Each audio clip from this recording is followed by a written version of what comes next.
ಓಂ ತದಭಾವೋ ನಾಡೀಶು ತಚ್ಛ್ರುತೆ ಆತ್ಮನೀಹ ಓಂ ಅಂತ ಈ 3ನೇ ಅಧ್ಯಾಯದ 2ನೇ ಪಾದದ 7ನೇ ಸೂತ್ರ. ಮತ್ತು ಅದು ತದಭಾವಾಧಿಕರಣ ಅಂಥೇಳಿ 4ನೇ ಅಧಿಕರಣ. ಆ ಅಧಿಕರಣದ ಮತ್ತು ಆ ಸೂತ್ರದ ಕುರಿತಾಗಿ ಒಂದು ಜಿಜ್ಞಾಸೆಯನ್ನು ರಾಘವೇಂದ್ರ ಸ್ವಾಮಿಗಳು 42ನೇ ಗದ್ಯ ಭಾಗದಲ್ಲಿ ಮಾಡ್ತಾ ಇದ್ದಾರೆ. ಮೊದಲು ತದಭಾವೋ ನಾಡೀಶು ಅನ್ನೋ ಸೂತ್ರದಲ್ಲಿ ಏನು ಹೇಳಿದ್ದಾರೆ ಅಂತ ಅನ್ನೋದನ್ನು ನೋಡಬೇಕು. ಜಾಗೃತ್ ಸ್ವಪ್ನಾಭಾವ ಸುಪ್ತಿ ನಾಡಿ ಸಂಸ್ಥೆಯ ಪರಮಾತ್ಮನಿ. ಜಾಗೃತ್ ಅವಸ್ಥೆ ಮತ್ತು ಸ್ವಪ್ನಾವಸ್ಥೆ ಇವೆರಡರ ಅಭಾವವೇ ಸುಪ್ತಿ, ಬೇರೆ ಏನಲ್ಲ. ಅದು ಜಾಗೃತ ಅವಸ್ಥೆಯನ್ನು ದಾಟುವುದು ಮತ್ತು ಸ್ವಪ್ನದಿಂದಲೂ ದಾಟುವುದು. ಕನಸು ಕಾಣ್ತಾ ಇರಬಾರ್ದು, ಎಚ್ಚರ ಇರಬಾರ್ದು, ಅದರ ಅವಸ್ಥೆ ನಿದ್ರಾವಸ್ಥೆ. ಅದು ಸುಷುಮ್ನಾ ನಾಡಿಯಲ್ಲಿ ಪರಮಾತ್ಮ ಇದ್ದಾಗ, ಸುಷುಮ್ನಾ ನಾಡಿಯಲ್ಲಿರೋ ಪರಮಾತ್ಮನಲ್ಲಿ ಜೀವನ ಕೂಡ ಪ್ರವೇಶ ಮಾಡಿದಾಗ ಆವಾಗ ಈ ನಿದ್ರಾವಸ್ಥೆ ಬರ್ತದೆ ಅಂತ ಅದರ ಅರ್ಥ. ಆಸು ತದಾ ನಾಡೀಶು ಸುಪ್ತೋ ಭವತಿ ಅಂತ ಛಾಂದೋಗ್ಯ ಉಪನಿಷತ್ತಿನ 8ನೇ ಅಧ್ಯಾಯದಲ್ಲಿ ವರ್ಣನೆ ಮಾಡ್ತಾರೆ. ತದಾ ಆ ಸುಪ್ತಿ ಕಾಲದಲ್ಲಿ ಆಸು, ಈ ನಾಡಿಗಳಲ್ಲಿ, ದೇಹದಲ್ಲಿರುವ ಸುಷುಮ್ನಾ ನಾಡಿಗಳಲ್ಲಿ, ಸುಷುಮ್ನಾ ನಾಡಿ ಇರುವುದು ನಮ್ಮ ದೇಹದಲ್ಲಿ ಒಂದೇ, ಆದರೆ ಅನೇಕ ದೇಹಗಳಲ್ಲಿ ಸುಷುಮ್ನಾ ನಾಡಿಗಳಿವೆಯಲ್ಲ. ಅದು ನಿಮ್ಮ ದೇಹದ ಸುಷುಮ್ನಾ ನಾಡಿಯಲ್ಲಿ ನೀವು ಮಲ್ಕೊಳ್ತೀರಿ, ನಮ್ಮ ದೇಹದ ಸುಷುಮ್ನಾ ನಾಡಿಯಲ್ಲಿ ನಾವು ಮಲಗ್ತೀವಿ ಅಂತ ಹೀಗಾದ್ರ ಅರ್ಥ. ಆವಾಗ ಇವನು ಅಲ್ಲಿ ಸುಪ್ತೋ ಭವತಿ, ಮಲಗಿರ್ತಾನೆ ಅಂತ ಅದರ ತಾತ್ಪರ್ಯ. ಮತ್ತೆ ಸದಾ ಸೌಮ್ಯ ಸದಾ ಸಂಪನ್ನೋ ಭವತಿ ಅಂತ ಅಲ್ಲೇ ಅದೇ ಛಾಂದೋಗ್ಯ ಉಪನಿಷತ್ತಿನ 6ನೇ ಅಧ್ಯಾಯದಲ್ಲಿ ವರ್ಣನೆ ಮಾಡಿದ್ದಾರೆ. ನಿದ್ರಾವಸ್ಥೆಯಲ್ಲಿ ಪರಮಾತ್ಮನ ಜೊತೆಗೆ ಅವನು ಕೂಡಿದವನಾಗಿರ್ತಾನೆ. ಅದೇ ಪ್ರಾಜ್ಞನಾಮಕ ಪರಮಾತ್ಮನ ಆಲಿಂಗನ ಅಂತ ಹೇಳ್ತಾರಲ್ಲ, ಹೀಗೆ ಅಂತ ವರ್ಣನೆ ಮಾಡಿದ್ದಾರೆ. ಇದು ಆ ತದಭಾವೋ ನಾಡೀಶು ತತ್ರುತೆ ಆತ್ಮನಿಹ ಓಂ ಅನ್ನೋ ಸೂತ್ರದ ಅಭಿಪ್ರಾಯ. ರಾಘವೇಂದ್ರ ಸ್ವಾಮಿಗಳು ಇಲ್ಲಿ ಕೇಳ್ತಾರೆ, ತದಭಾವೋ ನಾಡೀಶು ಅಂತೇನು ನಯ ಇದೆಯಲ್ಲ, ಅಂದರೆ ಅಧಿಕರಣ, ಅಲ್ಲಿ ಏನರ್ಥ ಹೇಳಿದ್ದಾರೆ? ನಾಡಿ ಸ್ಥಿತನಾದ ಪರಮಾತ್ಮನಲ್ಲಿ ಅವನು ಮಲಗಿರ್ತಾನೆ ಅಂತ ವರ್ಣನೆ ಮಾಡಿದ್ದಾರೆ. ನತು ಸುಪ್ತ್ಯವಸ್ಥಾಯ ಈಶಾಧೀನತ್ವಂ, ಈ ಜೀವ ಆ ಸುಪ್ತ್ಯವಸ್ಥಾದಲ್ಲಿ ಪರಮಾತ್ಮನ ಅಧೀನನಾಗಿರ್ತಾನೆ ಅಂತ ವರ್ಣನೆ ಮಾಡಿದ್ದಾರೆ. ಅದನ್ನು ಮಾಡಿಲ್ಲ. ನಾಡಿ ಸ್ಥಿತ ಪರಮಾತ್ಮನಲ್ಲಿ ಈ ಜೀವನು ಕೂಡ ಇರ್ತಾನೆ, ಇಷ್ಟೇ ಬಂದಿದೆ. ಅವನ ಜೊತೆಗಿರ್ತಾನೆ, ಅವನ ಜೊತೆಗೆ ಮಲಗುತ್ತಾನೆ ಅಂತ. ಯದ್ಯಪಿ ಹೀಗೆ ವರ್ಣನೆ ಬಂದಿದೆ. ಆ ಯದ್ಯಪಿ ಅಂತ ಇಲ್ಲಿ ಏನಿದೆಯಲ್ಲ, ಅದಕ್ಕೆ ತಥಾಪಿ ಅಂತ ಅನ್ನೋದಕ್ಕೆ ಮುಂದಿನ ಒಂದು 4-5 ಲೈನ್ ಆದಮೇಲೆ ಅದಕ್ಕೆ ಅನ್ವಯ ಇದೆ. ನಮಗೀಗ ಜೀವ ಎಚ್ಚರದಲ್ಲಿ, ಕನಸಿನಲ್ಲಿ ಮತ್ತು ಸುಷುಪ್ತಿಯಲ್ಲಿ ಪರಮಾತ್ಮನ ಅಧೀನನಾಗಿರ್ತಾನೆ ಅಂತ ಹೇಳಬೇಕಾಗಿದೆ. ಈಗಿಲ್ಲಿ ಮಲಗಿದ್ದಾಗ ಪರಮಾತ್ಮನ ಜೊತೆಗಿರ್ತಾನೆ ಅಂತ ಬಂತೇ ಹೊರತು ಪರಮಾತ್ಮನ ಅಧೀನನಾಗಿರ್ತಾನೆ ಅಂತ ಬರಲಿಲ್ಲ ಅಂತ ಇದು ಪ್ರಶ್ನೆ. ಇಲ್ಲಿ ತಥಾಪಿ ಅಂತ ಉತ್ತರ ಮುಂದೆ ಕೊಡ್ತಾರೆ, ಅದನ್ನ ಈಗಷ್ಟೇ ನೋಡ್ಕೊಳ್ಳೋಣ. ಈ ಪ್ರಶ್ನೆ ಅಲ್ಲದೆ ಮತ್ತೊಂದು ಪ್ರಶ್ನವೂ ಇದೆ ಮುಂದೆ. ಮುಗ್ಧೆ ಅರ್ಧ ಸಂಪತ್ತಿ ಅಂತ ಸೂತ್ರ, ಇದು 10ನೇ ಸೂತ್ರ, 7ನೇ ಸಂಪತ್ತ್ಯಧಿಕರಣ ಅಂತ, ಅಥವಾ ಮುಗ್ಧ ಪ್ರಾಪ್ತ್ಯಧಿಕರಣ ಅಂತ ಹೀಗೆ ಹೇಳ್ತಾರೆ.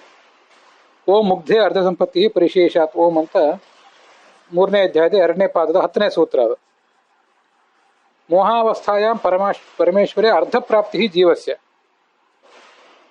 ಮೂರ್ಛಾವಸ್ಥೆ ಬಂದಾಗ ಜೀವ ಪರಮಾತ್ಮನನ್ನು ಕೇವಲ ಪೂರ್ಣ ಹೊಂದಿರೋದಿಲ್ಲ, ಒಂದು ಅರ್ಧ ಮಾತ್ರ ಹೊಂದಿರ್ತಾನೆ ಅಂತ ಅದರ ತಾತ್ಪರ್ಯ. ಹೃದಯಸ್ಥಾತ್ ಪರಾಜೀವೋ ದೂರಸ್ಥಃ ಜಾಗೃದೇಶ್ಯತೆ ಸಮೀಪಸ್ಥಸ್ತಥಾ ಸ್ವಪ್ನಂ ಪಿಪತ್ಯಸ್ಮಿನ್ ಲಯಂ ವ್ರಜನ್ ಯತ ಏವಂ ತ್ರಯೋವಸ್ಥಾಃ ಮೋಹಸ್ತು ಪರಿಶೇಷತಃ ಅರ್ಧಪ್ರಾಪ್ತಿರಿತಿ ಜ್ಞೇಯೋ ದುಃಖ ಮಾತ್ರ ಪ್ರತಿಸ್ಮೃತೇ ಇತಿ ವರಾಹೆ. ವರಾಹ ಪುರಾಣದಲ್ಲಿ ಹೀಗೆ ವರ್ಣನೆ ಮಾಡ್ತಾರೆ. ಮೂರ್ಛಾವಸ್ಥೆಯಲ್ಲಿ ಈ ಜೀವ ಪರಮಾತ್ಮನಲ್ಲಿ ಅರ್ಧ ಪ್ರವೇಶ ಮಾಡಿರ್ತಾನೆ. ಯಾಕೆ ಹಾಗೆ ಅಂದ್ರೆ ವರಾಹ ಪುರಾಣದ ಮಾತಿದೆ. ಎಚ್ಚರಾವಸ್ಥೆ ಅಂದ್ರೆ ಏನು?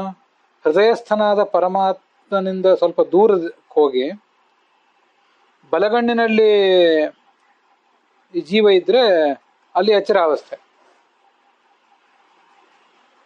ಅದೇ ದಕ್ಷಿಣಾಕ್ಷಿ ಮುಖೇ ವಿಶ್ವ ಅಂತ ವಿಶ್ವನಾಮಕ ಪರಮಾತ್ಮ ಅಲ್ಲಿರ್ತಾನೆ. ಅಲ್ಲಿ ಎಚ್ಚರ, ವಿಶ್ವನಾಮಕ ಪರಮಾತ್ಮನೇ ಎಚ್ಚರಾವಸ್ಥೆಗೆ ನಿಯಾಮಕ. ಸರಿಯಾ?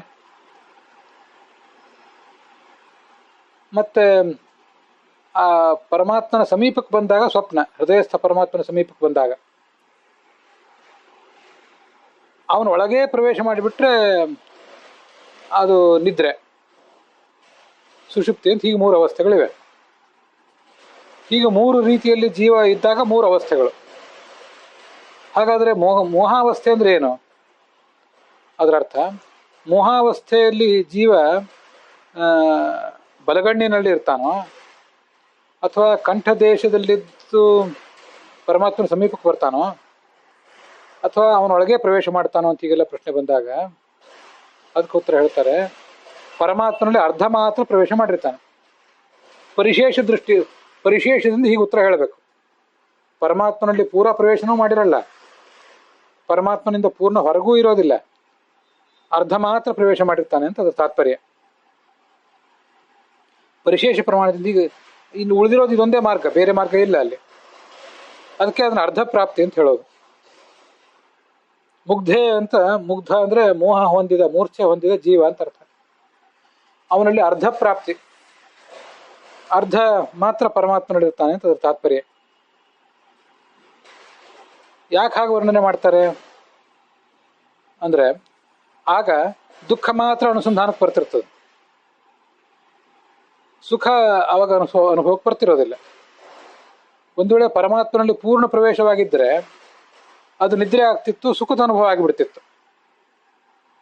ನಾವು ನಿದ್ರೆ ಮಾಡಿ ಇದ್ದಾಗ ಹೇಗೆ ಸುಖದ ಅನುಭವ ಆಗ್ತಿರ್ತದಲ್ಲ ಆ ಥರ. ಜಾಗೃತ ಅವಸ್ಥೆಯಲ್ಲಿ ಅಥವಾ ಸ್ವಪ್ನದಂತೆ ಪರಮಾತ್ಮನಿಂದ ಒಂದು ವೇಳೆ ದೂರ ಇದ್ದರೆ ಬೇರೆ ಏನೋ ವಸ್ತುಗಳ ಜ್ಞಾನ ಎಲ್ಲ ಬರಬೇಕಲ್ಲ. ಜಾಗೃತ ಅವಸ್ಥೆಯಲ್ಲಿ ಬಾಹ್ಯ ವಸ್ತುಗಳ ಜ್ಞಾನ ಎಲ್ಲ ಬರ್ತಿರ್ತದೆ, ಸ್ವಪ್ನಾವಸ್ಥೆಯಲ್ಲಿ ಮನಸ್ಸಿನ ಪರದೆಯ ಮೇಲೆ ಮೂಡಿದ ವಸ್ತುಗಳ ಜ್ಞಾನ ಬರ್ತಿರ್ತದೆ. ಆದರೆ ಅದ್ಯಾವುದು ಈ ಮೋಹದಲ್ಲಿದ್ದಾಗ ಇರೋದಿಲ್ಲ, ಮೂರ್ಛೆಗೆ ಹೋದಾಗ ಅದಿರೋದಿಲ್ಲ. ದುಃಖ ಒಂದು ಇರ್ತದೆ ಹೊರತು, ದುಃಖಕ್ಕಿಂತ ಹೊರತು ಮತ್ತೇನೂ ಇರೋದಿಲ್ಲ. ಆದ್ದರಿಂದ ದುಃಖದ ಅನುಸಂಧಾನ ಮಾತ್ರ ಇರೋದ್ರಿಂದ ಮೂರ್ಛಾವಸ್ಥಾದಲ್ಲಿ ಅರ್ಧ ಪ್ರವೇಶ ಅಂತ ಪರಿಶೇಷ ಪ್ರಮಾಣದಿಂದ ಸಿದ್ಧ ಆಗ್ತದೆ. ಪರಿಶೇಷ ಅಂದ್ರೆ ಅನುಮಾನನೇ. ಅನುಮಾನ ಅಂತಂದ್ರೆ ಅದಕ್ಕೆ ಆಗಮದ ಬೆಂಬಲ ಇರುವಂತಹ ಅನುಮಾನ ಅಂತಲೇ ಅರ್ಥ, ಮತ್ತು ಬೇರೆ ಏನಲ್ಲ. ಅದೇ ಆಗಮ ಅಂದ್ರೆ ಇದೇ ವರಾಹ ಪುರಾಣ ಮತ್ತೆ ಈ ವೇದವ್ಯಾಸರ ಬ್ರಹ್ಮಸೂತ್ರ, ಇವೇ ಪ್ರಮಾಣಗಳು.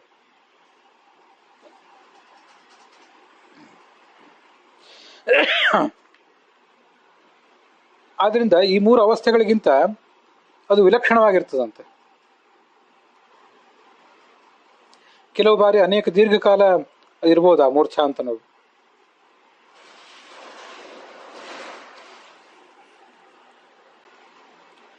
ಕೋಮಾದಲ್ಲಿದ್ದಾನೆ ಅಂತ ಹೇಳ್ತಾರಲ್ಲ, ಅದು ಕೂಡ ಮೂರ್ಛಾವಸ್ಥೆ ಇದ್ದ ಹಾಗೇನೆ. ಅದನ್ನೇ ದಿನಗಟ್ಟಲೆ ಇರಬಹುದು ಅಂತ ಹಾಗೆ ವರ್ತನೆ ಮಾಡ್ತಾರೆ. ಎಲ್ಲವೂ ಕೂಡ ಈ ಎಲ್ಲ ಅವಸ್ಥೆಗಳು, ಮೂರ್ಛಾವಸ್ಥೆಯು ಕೂಡ ಪರಮಾತ್ಮನಿಂದಲೇ ಆಗೋದು. ಕೂರ್ಮ ಪುರಾಣದಲ್ಲಿ, ವರಾಹ ಪುರಾಣದಲ್ಲಿ ಹೇಳ್ತಾರೆ, ಆ 3 ಅವಸ್ಥೆಗಳಿಗಿಂತ ಇದು ಭಿನ್ನ, ಅಲ್ಲಿ ದುಃಖ ಮಾತ್ರದ ಅನುಭವ ಬರ್ತಿದೆ ಅಂತ. ಕೂರ್ಮ ಪುರಾಣದ ಮಾತನ್ನ ಆಚಾರ್ಯ ಉದ್ಧರಿಸ್ತಾರೆ, ಪರಮಾನಂದ ಸ್ವರೂಪನಾದ ಭಗವಂತನೇ ಎಲ್ಲ ಅವಸ್ಥೆಗಳಿಗೆ ನಿಯಾಮಕ ಅಂತ. ಹೀಗೆಲ್ಲ ಅಲ್ಲಿ ಬಂದಿದೆ. ಈಗ ಈ ಮುದ್ದೆ ಅರ್ಧ ಸಂಪತ್ತಿ ಅನ್ನೋ ಸೂತ್ರದ ಮೇಲೆ ಒಂದು ಪ್ರಶ್ನೆ, ತಥಾಪಿ ಅಂತ, ತಥಾ ಇನ್ನೊಂದು ಪ್ರಶ್ನೆ ಅಂತ. ಒಂದು ಪ್ರಶ್ನೆ ನೀವು ಕೇಳಿದ್ರು, ಯಾವುದು ಈ ಸುಪ್ತಿಯ ಬಗ್ಗೆ. ಸುಪ್ತಿ ಕಾಲದಲ್ಲಿ ಪರಮಾತ್ಮನ ಜೊತೆಗಿರ್ತಾನೆ ಹೊರತು ಪರಮಾತ್ಮನ ಅಧೀನ ಆಗಿರೋದಿಲ್ಲ ಅಂತ ಪ್ರಶ್ನೆ ಬಂದಿತ್ತು. ಇನ್ನೊಂದು ಪ್ರಶ್ನೆ ಏನಂದ್ರೆ, ತಥಾ ಅನ್ನೋದು ಇನ್ನೊಂದು ಪ್ರಶ್ನೆಯನ್ನು ಸೂಚಿಸ್ತದೆ. ಮುಗ್ಧೇ ಅರ್ಧ ಸಂಪತ್ತಿ ಅನ್ನೋ ಸೂತ್ರದಲ್ಲಿಯೂ ಕೂಡ, ನಯ ಅಧಿಕರಣದಲ್ಲಿಯೂ ಕೂಡ, ಮೋಹಾವಸ್ಥಾಯಂ ಜೀವಸ್ಯ ಭಗವತಿ ನ ಸಮಗ್ರ ಪ್ರಾಪ್ತಿ. ಮೋಹಾವಸ್ಥಾದಲ್ಲಿ ಜೀವ ಭಗವಂತನಲ್ಲಿ ಪೂರ್ಣವಾಗಿ ಪ್ರವೇಶ ಮಾಡಿರೋದಿಲ್ಲ. ಸುಖಾನುಸಂಧಾನಾತ್ ಅಂತಿದೆ. ಸುಖ ಅನನುಸಂಧಾನಾತ್ ಅಂತ ಅದನ್ನ ತಿಳ್ಕೋಬೇಕು. ತಪ್ಪದ. ಸುಖ ಅನುಸಂಧಾನ ಇರುವುದರಿಂದ ಅಲ್ಲ, ಸುಖ ಅನನುಸಂಧಾನಾತ್. ಒಂದು ನ ಹೆಚ್ಚಿಗೆ ಆಗಬೇಕಂತೆ ಪುಸ್ತಕದಲ್ಲಿ ತಿದ್ದುಕೊಡ್ರಿ ನೋಡುವವರು. ಅದನ್ನ ಕೆ ಟಿ ಪಾಂಡುರಂಗರ ಅನುವಾದದಲ್ಲೂ ಕೂಡ ಅದನ್ನ ಅನುವಾದಿಸಿಲ್ಲ. ಅಂತೂ ಸುಖ ಅನನುಸಂಧಾನಾತ್ ಅಂತ ಮಾತ್ರ ಇಟ್ಕೋಬೇಕು. ಸುಖ ಮಾತ್ರ ಅವನಿಗೆ ಇದು ಸುಖ ಆಗ್ತಾ ಇರೋದಿಲ್ಲ, ದುಃಖ ಮಾತ್ರ ಆಗ್ತಿರ್ತದೆ. ಇನ್ನು ಆ ಮೋಹಾವಸ್ಥೆಯಲ್ಲಿ ಆ ಭಗವಂತನನ್ನು ಹೊಂದುವುದಿಲ್ಲ ಅಂತನೂ ಅಲ್ಲ, ನಾಪಿ ಅಪ್ರಾಪ್ತಿರೇವ, ಹೊಂದಿಯೂ ಇರ್ತಾನೆ. ಅನ್ಯಾರ್ಥಾದರ್ಶನಾತ್, ಹೊರಗಿನ ಬಾಹ್ಯ ವಸ್ತು, ಎಚ್ಚರ ಇದ್ದಾಗ ಬಾಹ್ಯ ವಸ್ತು ಕಾಣಿಸ್ತಲ್ಲ, ಹಾಗೆ ಕಾಣಿಸೋದಿಲ್ಲ. ಕನಸಿನಲ್ಲಿದ್ದಾಗ ಸ್ವಪ್ನದ ವಸ್ತುಗಳು ಕಾಣಿಸ್ತಾವಲ್ಲ, ಹಾಗೂ ಕಾಣಿಸ್ತಿರೋದಿಲ್ಲ. ಆದ್ದರಿಂದ ಪರಿಶೇಷಾತ್ ಅರ್ಧಪ್ರಾಪ್ತಿ ಇತಿ ಮೋಹಾವಸ್ಥಾನಮೇವ ಉಕ್ತಂ. ಇದೆಲ್ಲ ಮೋಹಾವಸ್ಥಾ. ನತು ಸುಪ್ತಿ ಮೋಹಾವಸ್ಥೆಯೋ ಈಶ ಅಧೀನತ್ವಂ. ಆದರೆ ಸುಪ್ತಾವಸ್ಥಾದಲ್ಲಾಗಲಿ ಮೋಹಾವಸ್ಥಾದಲ್ಲಾಗಲಿ ಪರಮಾತ್ಮನ ಅಧೀನನಾಗಿರ್ತಾನೆ ಜೀವ ಅಂತ ಬಂತ? ಬರಲಿಲ್ಲಲ್ಲ ಅಂತ ಪ್ರಶ್ನೆ. ಈಗ ಆ ಪ್ರಶ್ನಕ್ಕೆ ತಥಾಪಿ ಅನ್ನೋ ಮಾತಿನಿಂದ ಉತ್ತರ ಹೇಳ್ತಾ ಇದ್ದಾರೆ. ಯದ್ಯಪಿ ಅಂತ ಹೀಗೇನು ಪ್ರಶ್ನೆ ಪ್ರಾರಂಭ ಕಂಡಿತಲ್ಲ, ಅದಕ್ಕೆ ತಥಾಪಿ ಅಂತ ಇಲ್ಲಿ ಉತ್ತರ ಕೊಡ್ತಿದ್ದಾರೆ. ಅತ್ರ ಯದ್ಯಪಿ ಅಂತ ಎರಡು ಪ್ರಶ್ನೆಗಳಿವೆ. ತಥಾಪಿ ಹಾಗಿದ್ರು ಕೂಡ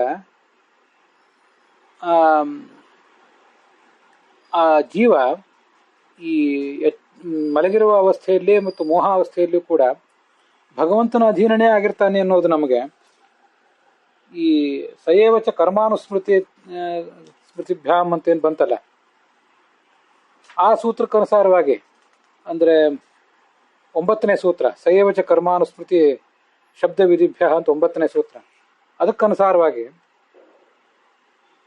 ಎಲ್ಲ ಅವಸ್ಥೆಗಳಿಗೂ ಭಗವಂತನೇ ಪ್ರೇರಕ ಅಂತ ಬಂದಿದೆ ಅಲ್ಲಿ. ಆದ್ದರಿಂದ ಇವೆರಡೂ ಅವಸ್ಥೆಗಳಿಗೂ ಭಗವಂತನೇ ಪ್ರೇರಕ ಅಂತ ಗೊತ್ತಾಗ್ತದೆ. ಇತ್ಯೇತನ್ನ ಏನೇ ಇವೆ ಈ ಕರ್ಮಾನುಸ್ಮೃತಿ ಅಧಿಕರಣದಿಂದಲೇ ಜೀವ ಭಗವಂತನ ಅಧೀನನಾಗಿರ್ತಾನೆ ಸ್ವಪ್ನ ಮಲಗಿದ್ದಾಗ ಮತ್ತು ಮೋಹಾವಸ್ಥೆಯಲ್ಲಿ ಅನ್ನುವುದು ಸಿದ್ಧ ಆಗ್ತದೆ. ಇದನ್ನು ತೋರಿಸ್ಲಿಕ್ಕಾಗಿ ಆಚಾರ್ಯರು ಈ ಎಲ್ಲ ಅರ್ಥವನ್ನು ತೋರಿಸುವ ಒಂದು ಅಣುಭಾಷ್ಯದ ವಾಕ್ಯವನ್ನು ಹೀಗೆ ಪ್ರಯೋಗ ಮಾಡಿದ್ದಾರೆ. ಸರ್ವಾವಸ್ಥಾ ಪ್ರೇರಕ ಅಂತ. ಇತ್ಯನೇನೈವ ಸಹ ಇತರ ಷಡ್ ಅಧಿಕರಣ ಭಾವಾರ್ಥೋಪಿ ಭಾಷಿತಃ. ಸರ್ವಾವಸ್ಥಾ ಪ್ರೇರಕಶ್ಚ ಸರ್ವರೂಪೇಶ್ವಭೇದವಾನ್ ಅನ್ನೋ ಮಾತಿನಿಂದ ಎಲ್ಲ ಅನುಸ್ಮೃತ್ಯಧಿಕರಣ ಮತ್ತು ಮುಗ್ಧಾಧಿಕರಣ, ಹೀಗೆ ಎಲ್ಲ ಅಧಿಕರಣಗಳ ಎಲ್ಲ ಅರ್ಥಗಳನ್ನು ಕೂಡ ಆಚಾರ್ಯರು ಸಂಗ್ರಹಿಸಿದ್ದಾರೆ. ಅರ್ಥೋಪಿ ಭಾಷಿತಃ.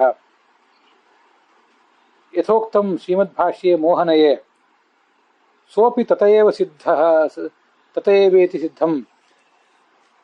ಮೋಹನಯ ಅಂದರೆ ಮುಗ್ಧಾಧಿಕರಣ. ಆ ಮುಗ್ಧಾಧಿಕರಣದಲ್ಲಿ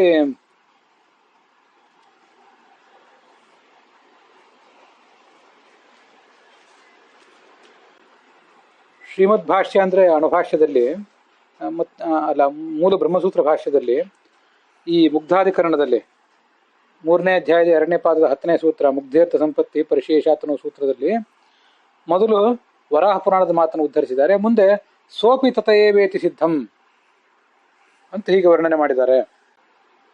ಸೋಪಿ ಅಂದರೆ ಸಹ ಮೋಹೋಪಿ ತತಯೇವ ಭಗವತ ಏವೇತಿ ಸಿದ್ಧಂ ಅಂತದರ ಅರ್ಥ.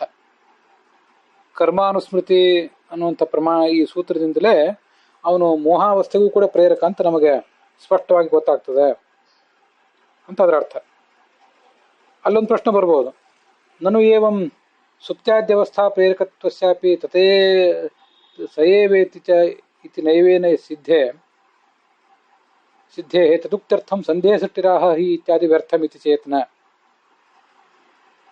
ಕರ್ಮಾನುಸ್ಮೃತಿ ಅಧಿಕರಣ 1ರಿಂದಲೇ ಸುಪ್ತ್ಯಾದಿ ಎಲ್ಲದಕ್ಕೂ ಕೂಡ ಅವನು ಕಾರಣ ಅಂತ ಗೊತ್ತಾಗ್ತಿತ್ತಲ್ಲ. ಆದ್ರಿಂದ ಸಂದೇಹ ಸೃಷ್ಟಿರಾಹ ಹಿ ಇತ್ಯಾದಿ ಸೂತ್ರಗಳು ಯಾಕೆ? ಒಂದೊಂದು ಅವಸ್ಥೆಗೆ ಅವನು ಪ್ರೇರಕ ಅಂತ ಒಂದೊಂದನ್ನು ಹೇಳುವ ಸೂತ್ರ ಮತ್ತು ಅದರಿಂದ ಸೂಚಿತವಾದ ಅಧಿಕರಣ ಯಾಕೆ ಅಂತ ಪ್ರಶ್ನೆ ಬರ್ತಿತ್ತು. ಅಂತ ಶಂಕೆ ಸರಿಯಲ್ಲ. ಒಂದೊಂದು ಸೂತ್ರ ಮತ್ತು ಅದಕ್ಕೆ ಸಂಬಂಧಪಟ್ಟ ಅಧಿಕರಣದಲ್ಲಿ ಆಯಾ ಅವಸ್ಥೆಗಳನ್ನು ಭಗವಂತ ಪ್ರೇರಿಸ್ತಾನೆ ಅಂತ ಸಾಮಾನ್ಯವಾಗಿ ಗೊತ್ತಾಯಿತು.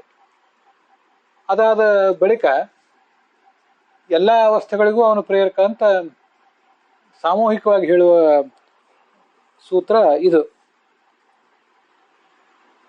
ಸಾಮಾನ್ಯತಃ ಅವಸ್ಥಾ ಪ್ರೇರಕತ್ವ ಸಿದ್ಧಾವೇವ, ಒಂದೊಂದು ಅವಸ್ಥೆಗೆ ಇವನು ಪ್ರೇರಕ ಅಂತ ಸಾಮಾನ್ಯವಾಗಿ ಗೊತ್ತಾದ ಮೇಲೆ ಕಿಂ ಏಕದೇಶ ಪ್ರವರ್ತಕ ಅಥವಾ ಸರ್ವಪ್ರವರ್ತಕ ಇತಿ ಚಿಂತಾ ಅವಸರಾತ್, ಅವನು ಯಾರೋ ಒಬ್ಬರಿಗೆ ಒಂದು ಅವಸ್ಥೆಯನ್ನು ಮಾತ್ರ ನಿಯಮ ಮಾಡ್ತಾನೋ ಹೇಗೆ ಅಂತ ಹೀಗೆಲ್ಲ ಪ್ರಶ್ನೆ ಬಂದಾಗ ಆ ಪ್ರಶ್ನೆಗೆ ಉತ್ತರ ರೂಪವಾಗಿ ಕರ್ಮಾನುಸ್ಮೃತಿ ಅನ್ನುವಂಥ ಸೂತ್ರ ಬೇಕು.